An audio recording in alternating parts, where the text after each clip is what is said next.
From the paddock to the winning post, Condo's Horse Transport. Reliable transport Australia-wide. What are your emotions like as a Melbourne Cup winning jockey now?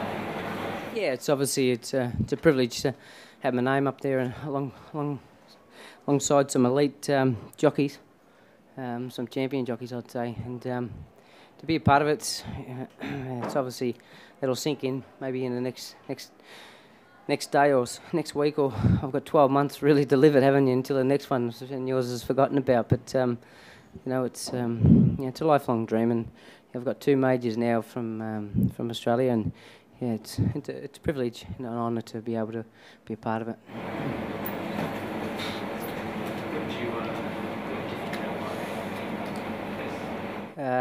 Without sounding too cocky, pretty much I felt sort of from I was very confident at a mile and at 1200. I thought the only thing will get him beat is his stamina if he doesn't stay to race out. But the feeling he was giving me at the 1200 was only you seldom get it. You only get it from very elite horses, and I've been very fortunate to ride some champions, and I'll put him up in that top category with the top 10 I've rode for sure. He could take this horse. He'd be very competitive in the Arc de Triomphe for the mile and a half in or even the mile and a quarter in Hong Kong. So to put him in that category, I think that that's world class, weight for age, quality horses. You had great success here in Melbourne before making the shift to Hong Kong a decade ago.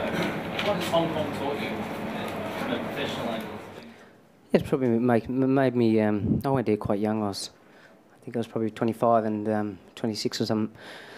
It's grown, made me growing up a lot. I left here with my old manager Des O'Keefe used to say to me, for every ride I get you, there'll be 100 people that doesn't want you, so it does not want me. So obviously, I was young and I was probably arrogant and come across abruptly sometimes. Probably tried to ride too light and waste too hard, and I would put it down to a bit of that, you know. And so it's definitely Hong Kong has been great for me as not for a jockey, but also as a person. It's made me a better person and sort of appreciate life a bit more. If I could just ask you back off the microphone. Sorry, I just a bit. And you admitted that you pushed the button a bit early on the horse. How far, and do you expect a phone call about that even though you won? Yeah, well, I'll get 2 phone calls for sure. The first one will be with Johnny Marr, and the second one will be Lloyd Williams, I'd imagine. But Lloyd's going to be pretty happy that he's won anyway. But yeah, John Marr, he's been a mentor for me, and obviously. I wouldn't be sitting up here without him. You know, I've been very fortunate that I went through his education, his schooling. He makes people, and he makes jockeys. Brett, how confident were you coming to the race today? I was very confident. I watched all these replays. I thought that without sort of being too critical on Craig, I thought he overrode him in the Cox Plate.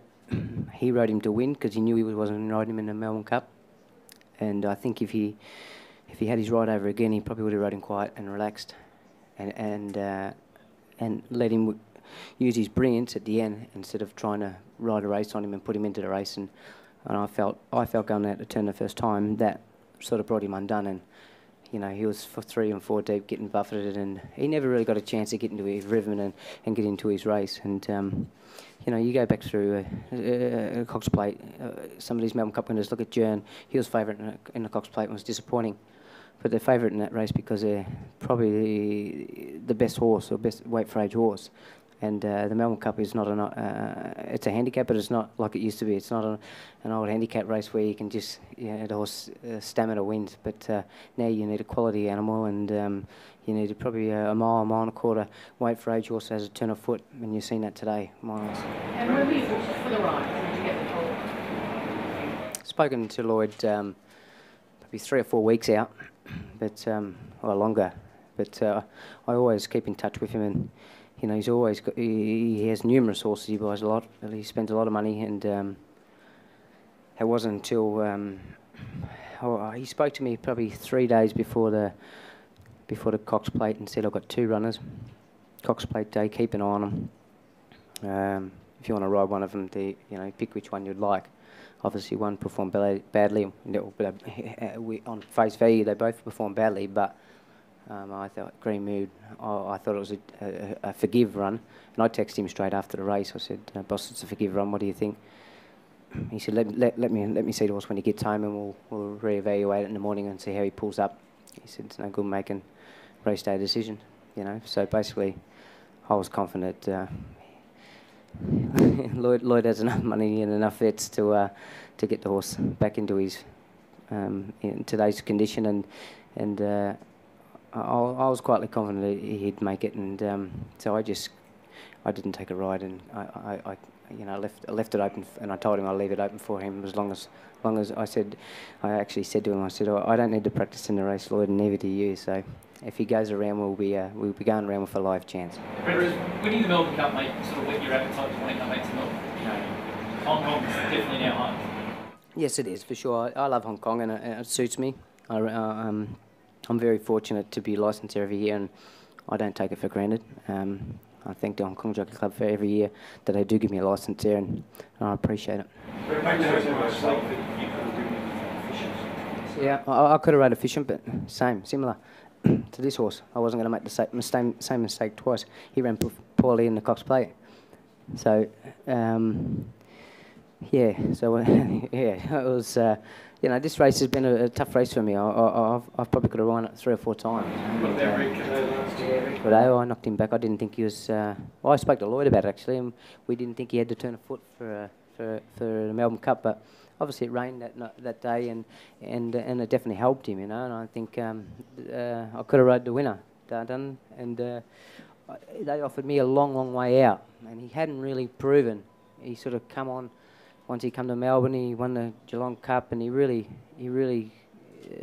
I think he improved, the horse got improved as he got older, and, I missed out in that cup, and, sort of Brewer knocked him back, and there's been a few shocking, and, there's a few days that I would have gone home and kicked the cat and think I should have won the cup, but, I think that, racing's like that. You can't always make the right decision, and sometimes you try too hard. This race is, sometimes you pick a ride 4 weeks out or 6 weeks out, 8 weeks out, and he don't make it, and you've knocked a lot of others along the way. So it's difficult because so much has to go right, and you appreciate it when you actually give it one like I have now. What's the memory of yourself as a young bloke?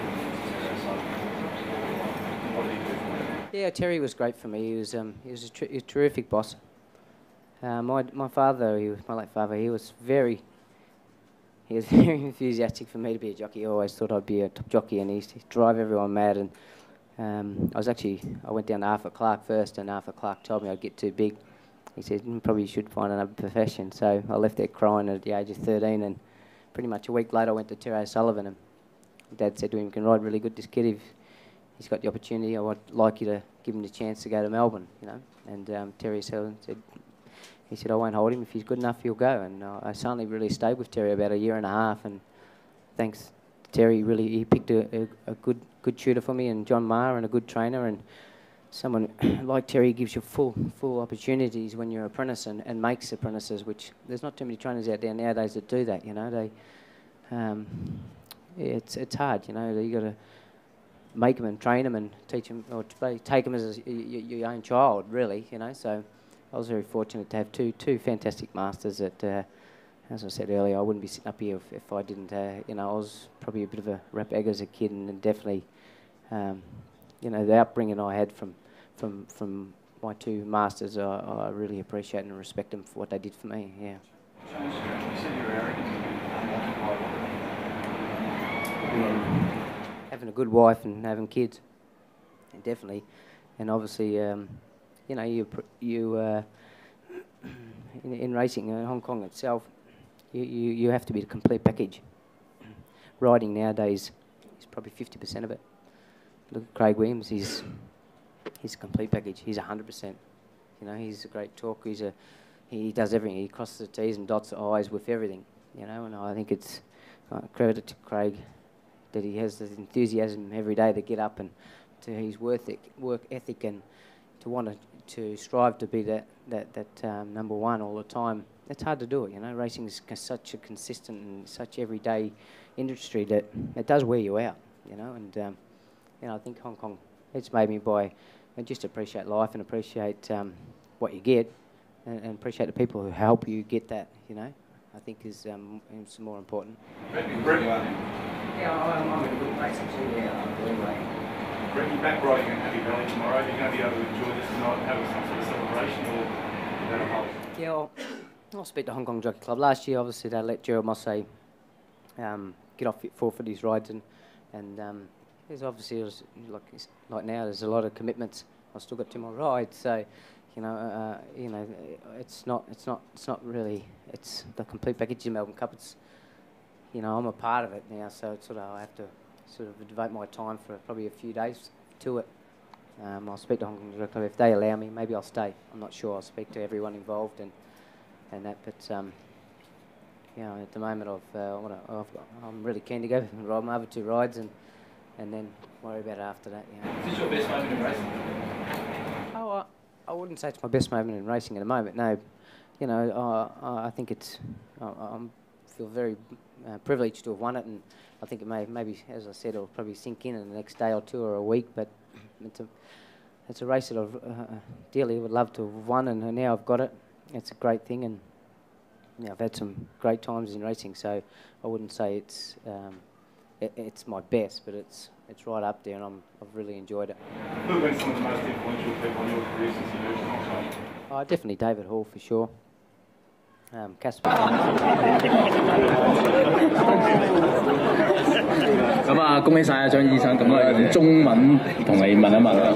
咁其實 opportunities, and you know, obviously David would be up there and be as proud as punch, and he knows the feeling because he's done it himself, and obviously he could have had 3 of them if he chose to stay here. So for him, he was never selfish, and to give up what he gave up was very. He had a lot of. I'll give him a lot of dignity for it. It would have been a hard decision for what he did. You know, obviously after winning today and that, get this feeling, it'd be hard to not to want to stay and have it again. From the paddock to the winning post, Condo's Horse Transport. Reliable transport, Australia-wide.